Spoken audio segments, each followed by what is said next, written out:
So here I am in Keith Payne Park again in Stafford, and another beautiful morning in Brisbane. Today I want to talk to everyone about how working with a psychologist or a counsellor, and if you are a counsellor, how you as a professional can help get participants or individuals onto the NDIS, essentially to help get them the funding to access the services that they need. So if you're an accommodation provider, you might have 20, 50 people with a disability living with you. You really do want to work with psychologists and counsellors to get as many people on the NDIS as possible, because this means that you'll be able to access NDIS funds and give them the support and services that they need.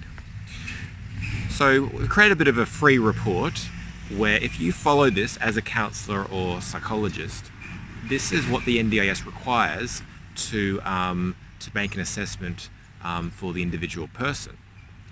So if you're interested in getting this free report, type in "I'm interested" in the comment section below, and I'll send you this, I think it's a 6 to 7 page report.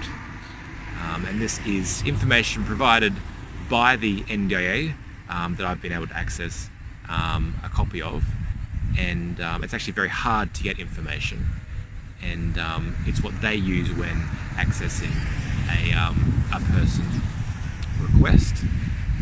And it's also allow you to add another line of service to your business, say if you're a psychologist in private practice, because people actually will pay thousands of dollars, sometimes $2,000 to $3,000 to come to you so that they can actually access the funding. Or if you are a psychologist and you're working with accommodation providers, for example, it really will provide you with an extra string to your bow to show them how you can actually be of service to them as well. So type in "I'm interested" in the comment section below, and I'll send you this information.